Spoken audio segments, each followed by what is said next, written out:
Bonjour et bienvenue dans cette nouvelle vidéo. Aujourd'hui, cours de musique moderne et nous allons parler de Debussy. Et direct, on commence avec une date. Bien, nous allons d'ailleurs parler de beaucoup de dates qui risquent de défiler assez vite. N'hésitez pas à mettre sur pause pour reprendre en screen si jamais vous voulez. Et sinon, vous avez déjà commencé avec les dates de naissance et de mort de Claude Debussy. Claude Debussy, en 1872, entre au CNCM de Paris, au Conservatoire national de Paris. Il n'aime pas les exercices scolaires, mais malgré tout a une très bonne oreille et il remporte même le prix de Rome en 1884 à sa deuxième participation. En fait, Debussy a fait une première participation où il a écrit de manière moderne, de manière non conventionnelle, comme lui avait envie de l'écouter et qui va devenir après sa marque de fabrique, mais ça n'a pas plu à Rome. Alors après, il a refait une participation, et là il a écrit comme les jurés l'attendaient, et lui ça le faisait chier, mais il a écrit, et c'est passé. Il comporte plusieurs catégories artistiques dans la composition. On a 3 tours pour la composition. Il faut d'abord composer une fugue, puis un chœur, puis une cantate avec rôle principal. En cas de victoire, 5 ans passés au calme dans une ville italienne pour composer au calme, inscription dans une académie de Rome. Debussy reste 3 ans à l'académie, puis rentre à Paris. Il rencontre encore beaucoup de poètes, des artistes et trouve sa propre esthétique. Les mélodies de Debussy sont d'une mise en musique d'un poème par une voix et un piano qu'on retrouve vers la fin du 19e et du 20e. C'est un peu le principe aussi du leader, enfin des leaders. À l'exposition universelle, qui est une date importante, l'exposition universelle de 1889, il découvre les mélodies orientales et découvre les arts japonais, comme on le voit dans la pagode. Et puis on va parler de lui, de la création du prélude à l'après-midi d'un faune à Péléas et Mélisandre, son allée symboliste justement. Donc les dates du prélude à l'après-midi d'un faune, 1892-1894, et les dates de Péléas et Mélisandre, 1902.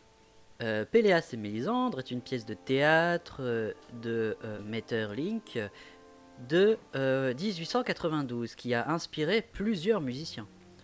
Debussy a demandé s'il pouvait en faire un opéra, ça a été accepté. Son texte du coup rejoint l'idéal dramatique de Debussy, dire les choses à demi, avec des personnages d'autres temps, d'autres lieux. Action en 5 actes, 12 tableaux, les scènes s'enchaînent et sont reliées par des interludes orchestraux. On retrouve des motifs mais sans instance, sauf gueulot à l'orchestre.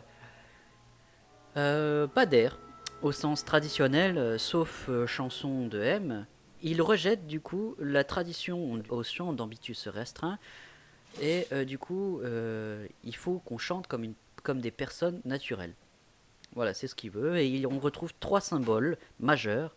L'eau avec le lieu de la fontaine et les égouts, la chute avec la bague qui tombe dans la fontaine, la chute de Gueulot, le symbole de la chute est moral, la main avec l'union de Mélisandre et Péléas, le mariage, la possession.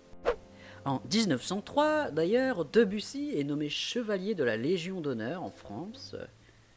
Dans cette deuxième partie de sa carrière, il laisse tomber tous ses projets d'opéra et il fait principalement des pièces pour piano et musique de chambre.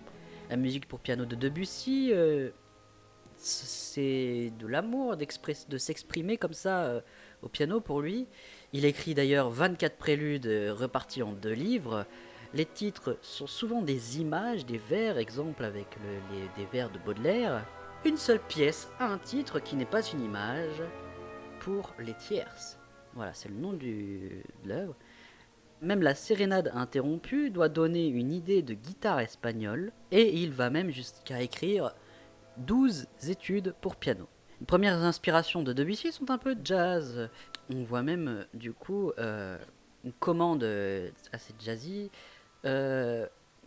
du concerto pour la main gauche, qui est commandé par un grand musicien autrichien qui a perdu son bras à la guerre de 14-18.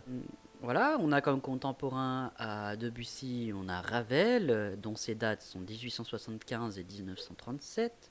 Stravinsky, 1883-1971, qui appartient à l'après-guerre plutôt.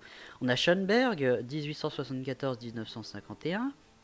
Et Rachmaninoff, 1873-1941. Je vous précise ces compositeurs car du coup ils vont se critiquer l'un l'autre, ils vont créer une esthétique ensemble qui va mener à l'esthétique de la musique dite moderne.